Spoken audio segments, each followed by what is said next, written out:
Hello everyone, ఎలా ఉన్నారు అందరూ? సో ఈ వీడియోలో ఏంటంటే మనం ఏం నేర్చుకుందామంటే సిఎస్ఎస్ లో కామెంట్స్ ని ఎలా పెట్టాలి. అసలు మనం ప్రీవియస్ గా హెచ్టిఎంఎల్ లో కామెంట్స్ ఎలా రాయాలో నేర్చుకున్నాం కదా. సో అలాగే సిఎస్ఎస్ లో కూడా కామెంట్స్ అనేవి ఉంటాయి అనమాట. ఆ కామెంట్స్ అనేవి సిఎస్ఎస్ లో ఎలా పెట్టాలి, సో దాని యొక్క సింటాక్సిస్ ఏంటి అవన్నీ చూద్దాం. ఫర్ ఎగ్జాంపుల్ మనం ఇక్కడ కామెంట్స్ అంటే ఎందుకు పెడతాం? కామెంట్స్ అనేది యూజర్ యొక్క అవైలబిలిటీని ఇంప్రూవ్ చేయడానికి మనం కామెంట్స్ అనేది పెడతాం అనమాట. ఆ కామెంట్స్ వల్ల మనకి ఎటువంటి ఎర్రర్స్ అనేవి రావు. ఆ కామెంట్స్ వచ్చేసి అసలు వెబ్ బ్రౌజర్ లో అనేది డిస్ప్లే అవ్వదు అనమాట. ఓకే, అసలు కామెంట్స్ అనేవి ఎందుకు పెడతాం అంటే జస్ట్ ఆ కోడ్ చూడగానే యూజర్ అనేవాడికి కొంచెం ఐడెంటిఫై చేయడానికి ఈజీగా ఉంటుందని మనం కామెంట్స్ పెడతాం అనమాట. ఓకే, ఇప్పుడు వచ్చేసి ఓకే, ఫర్ ఎగ్జాంపుల్ ఒక HTML లో ఒక డాక్యుమెంట్ తీసుకుందాం. సమ్ డమ్మీ డేటా తీసుకుంటున్నాను, సేవ్ చేశాను. ఓకే, ఇది వచ్చేసి HTML అనమాట. అండ్ దీన్ని ఒకసారి రన్ చేసి చూద్దాం.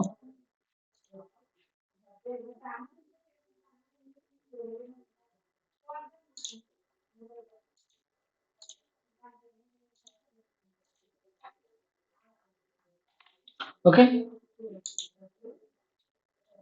ఓకే, ఇది వచ్చేసి హెచ్టిఎంఎల్ కదా. ఓకే, ఇది వచ్చేసి HTML లో. సో HTML లో కామెంట్స్ పెట్టడం మనకు తెలుసు కదా, ఎలా పెడతాం? లెస్ దాన్ పెట్టి ఎక్స్క్లమేషన్ మార్క్ ఇచ్చి మైనస్ మైనస్. సో ఇక్కడ మనకు కావాల్సిన కంటెంట్ అనేది పెట్టుకుంటాం. ఓకే, ఇది వచ్చేసి కామెంట్. ఈ కామెంట్ వల్ల ఏమైనా యూజ్ ఉందా అంటే అసలు ఈ పర్టికులర్ పారాగ్రాఫ్ అనేది ఎందుకోసమో ఇక్కడ ఆ కంటెంట్ అనేది మనం రాస్తాం అనమాట. ఈ కామెంట్ అనేది ఆ వెబ్ పేజ్ ఏదైతే ఉందో దాంట్లో డిస్ప్లే అవ్వదు. ఒకసారి రిఫ్రెష్ చేస్తుందాం, సో డిస్ప్లే అవ్వదు. సో అలాగే సిఎస్ఎస్ లో కూడా మనం కామెంట్స్ అనేది పెట్టుకోవచ్చు. లైక్ ఇక్కడ పారాగ్రాఫ్ ఉంది అనుకోండి.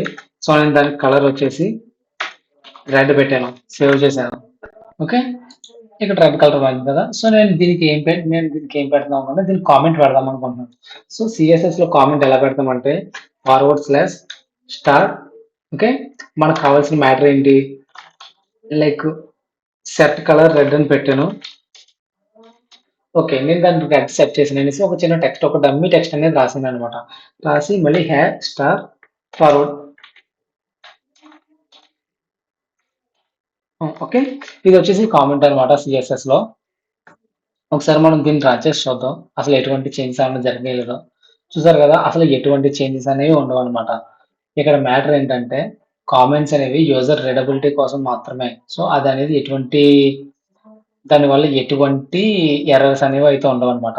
సో దీన్ని డిలీట్ చేస్తున్నాను. ఒకవేళ మీరు ఇలా టైప్ చేయకపోతే కనుక జస్ట్ ఇది ఉంది కదా, దీన్ని టోటల్ గా సెలెక్ట్ చేసి కంట్రోల్ నొక్కండి. సో ఆటోమేటిక్ గా అసలు కామెంట్ అనేది వచ్చేస్తుంది అనమాట. ఓకే, మీరు రాయాలంటే నార్మల్ గా స్టార్ పెట్టి మనం ఏదైతే కంటెంట్ రాయాలనుకుంటున్నామో ఆ కంటెంట్ రాయడు. దాని తర్వాత మళ్ళీ స్టార్ పెట్టి పెడితే అది కామెంట్ అవుతుంది. లేదు ఒకవేళ అదంతా నాకు ఇబ్బందిగా ఉంటుందంటే సో టోటల్ గా దాన్ని మొత్తాన్ని సెలెక్ట్ చేసి మళ్ళీ ఇక్కడ కామెంట్ దాన్ని తీసేయాలనుకోండి, కంట్రోల్ మళ్ళీ నొక్కండి. సో అది కామెంట్ పోద్ది. మళ్ళీ కంట్రోల్ నొక్కితే కామెంట్ అవుతుంది అనమాట. సో ఇది వచ్చేసి కంప్లీట్ గా కామెంట్స్ గురించి. ఓకే, మన ఛానల్ కనుక ఎవరైనా సబ్స్క్రైబ్ చేస్తే కనుక సబ్స్క్రైబ్ చేయండి. Thanks for watching.